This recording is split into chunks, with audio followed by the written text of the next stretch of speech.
Ayan. So, kung marinig nyo mga bro, itong TMX125 Alpha natin. Ayan. So, ganito rin ba yung TMX Alpha ninyo? Ayan, malagitik.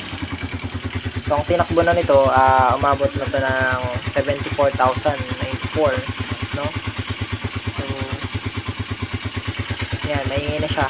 Ngayon, hype na hype ngayon itong push rod na to, na pang CG125. So, palagi kong napapanood to sa isang sikat na vlogger, na ito yung nilalagay niya. So, subukan natin kung talaga nga bang may katotohanan yung tatahimik yung mga ganitong TMX 125 Alpha pag napalitan ng CG125 na push rod. So, ayan. So, sabay-sabay nating alamin.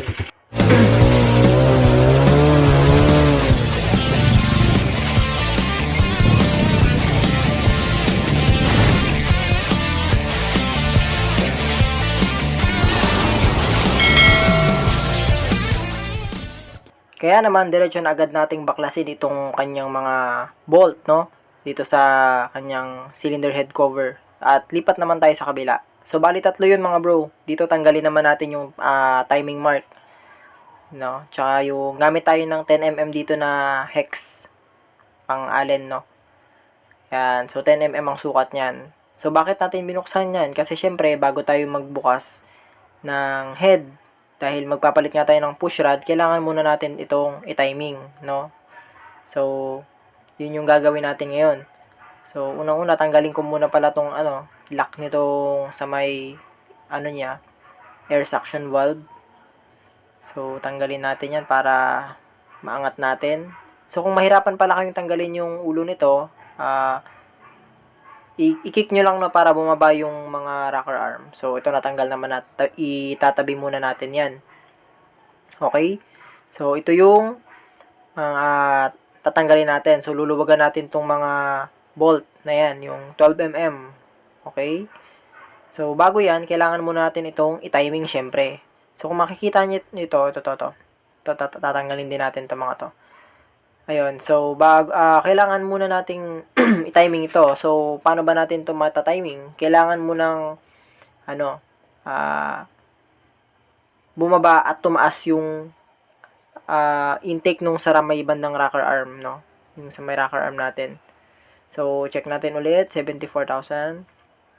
Okay, so ganito ang gagawin ko, iikutin ko yung mismong magneto natin para maitaas baba natin yung mga rocker arms. So, gagamit tayo ng 14. Okay, so pagmasdan nyo to Tsaka dito, titingin tayo mamaya dyan. So, dito, sa may part na to, ito. Dyan lang kayo magfo-focus, no? Ito. Tataas at bababa kasi yan. Pagbaba nyan, sa may intake, abangan nyo yung pagtaas. Kasi pagtaas nya, titignan naman natin dito sa may timing, hole na kung aabangan natin yung doon, aabangan natin yung letter T doon. Okay, so yun yung gagawin natin. Okay, so iikutin ko siya. Yan, counterclockwise yung ikot. Okay, so yun. Hindi nakita sa video pero bumaba yung exhaust. Ayun, so kita nyo yung intake.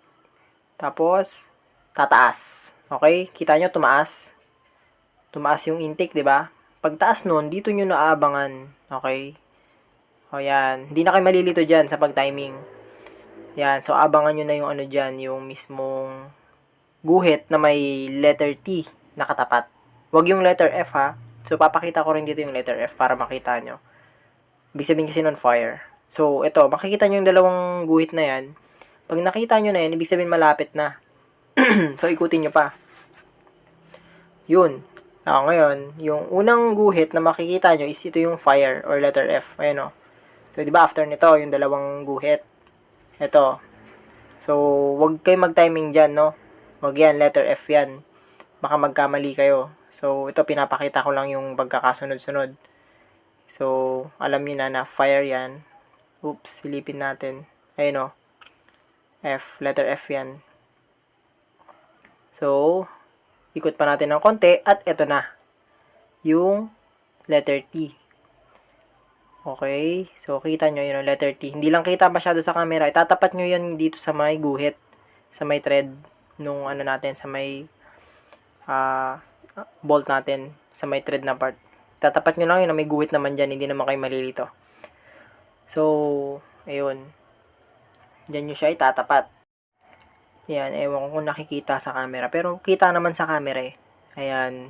So, binabagalan ko lang mga bro para mas ma-gets nung iba, no? So, sa may mga alam na nito na technique, pagbigyan naman natin yung mga bagong viewers natin, no? Na ngayon lang malalaman yung ganitong pag-timing. So, ganon, no? So, after nun, pwede nyo nang baklasin ngayon yung rocker arm. Pwede nyo nang luwagan yung ito, mga to. So, luwagan natin. Gumamit ako ng 10mm dyan. Pinas forward ko na dahil madali lang naman yan. Ayan. So, pagkaluwag, syempre, luwagan nyo na rin yung tatlong bolts na 12mm naman. Yan. Gumamit ako ng L-wrench. Tsaka T-wrench na pang suporta sa luwag kasi mahigpit yan. Yan. So, dito, pinas forward ko na kasi nga para naman hindi masyadong matagal kasi napakadali naman ng tanggalin yan at nakikita nyo naman sa video na yan lang yung mga binabaklas natin. So, after yung mabaklas, ayan, sinilip ko. So, goods na goods. Wala namang tama yung Bale, ito pala mga bro, bago na tong rocker arm natin kasi nagpalit na tayo dati ng rocker arm. Tsaka itong push rod. O, yan o. Nagpalit na rin ako dati kasi sabi nila baka sa push rod, baka dun sa rocker arm kasi nga hindi daw welded. So, nagpalit tayo ng welded. Nagpalit din ako ng push rod na pang CG125 na ibang brand. Pero, sa kasamang palad, nandun pa rin yung Logitech. Nabawasan naman ng konti. Pero andun pa rin. So, kita nyo. Ito yung, natin, luma. Na pinalitan natin dati. So, hindi yan yung original na push rod, no? So, ngayon, napansin ko yung sa may LAZX na to, halos parehas lang yata dun sa, ko. So, tignan natin yung pagkakaiba kung meron bang pagkakaiba. Kasi ito yung hype na hype ngayon eh. So, ito yung tinanggal natin, yung nasa may bandang kanan. Ito. Yan. Ito yung parang parehas tunog niya. Yan. So, okay na okay yan. Walang problema. Yun nga lang, dahil nung nagpalit tayo yan, hindi naman talaga nawala totally yung Logitech. Ayun o. So, parang wala namang pagkakaiba. Ayan. So, parang parehas naman siya. So, nainganyo akong bumili nito kasi nga, lagi kong napapanood yung isang sikat na vlogger na ito yung gamit niya sa mga TMX125. So, ako naman na-curious. Kaya, subukan din natin, no?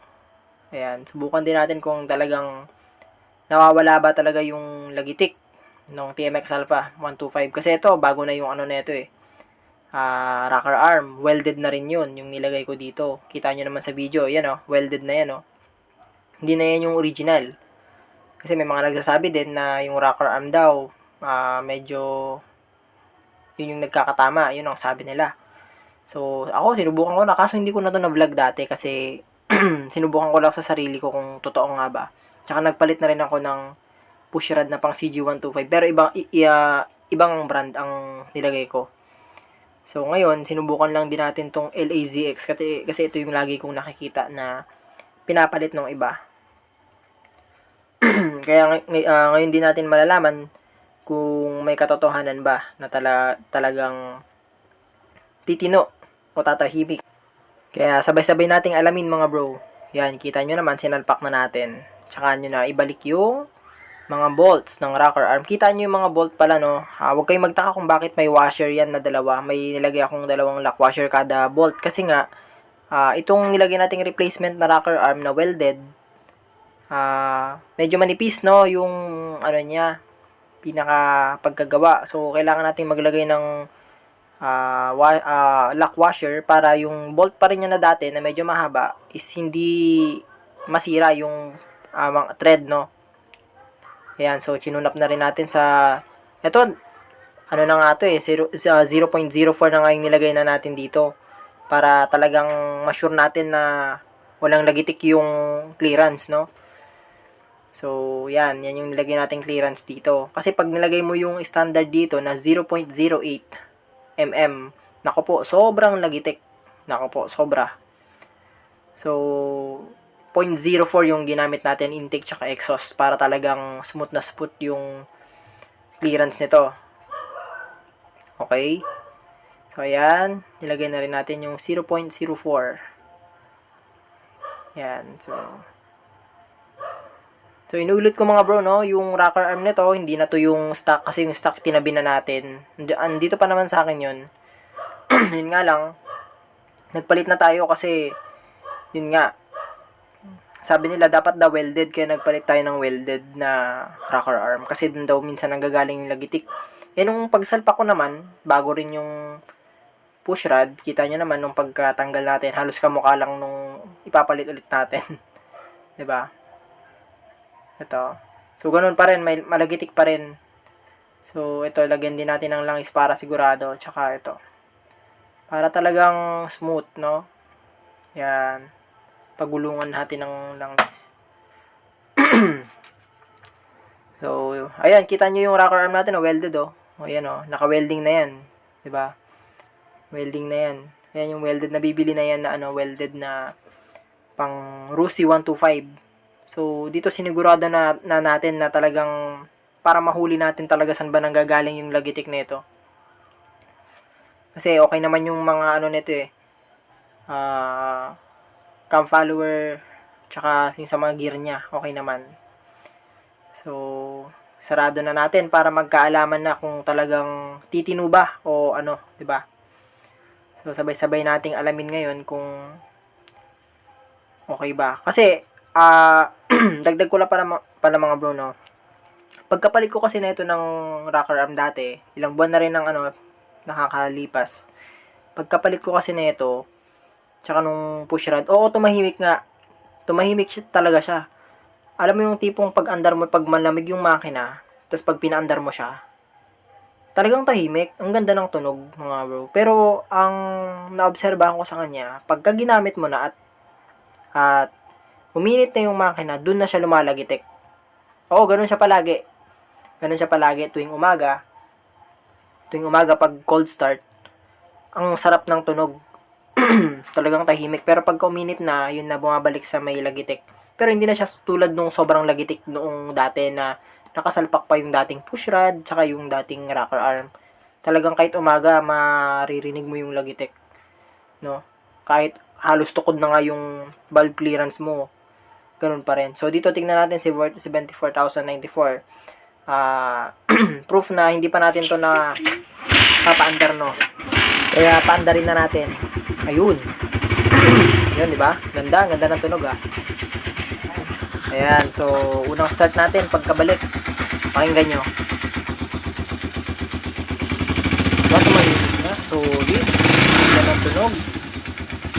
Parang pang-glitch lang yung naririnig ko, Ayos. Ganda. Pero subukan natin i-test drive to kung kamusta ba. So after ng almost 1 kilometer lang na pag-test drive, mga bro, so pakinggan nyo yung tunog ng makina natin. Ayan, so parang wala namang nagbago talaga. Parang ganun pa rin siya dati pag umiinit. Pag umiinit, bumabalik yung ganung lagitik. So, kayo na bahala umusga kung sa inyo tumino yung push rod ay di mabuti. Ayun, so ito yung push rod na hype ngayon na lagi kong napapanood. So, abangan yung next video natin, mga bro. Susubukan ulit natin itong patahimikin. Ang gagawin natin, may papalitan talaga tayo. Doon na talaga tayo magkakaalaman kung magtitino ba or hindi. Ayan, so abangan nyo, i-upload ko yun sa next na video natin. So, salamat sa panonood, mga bro. God bless.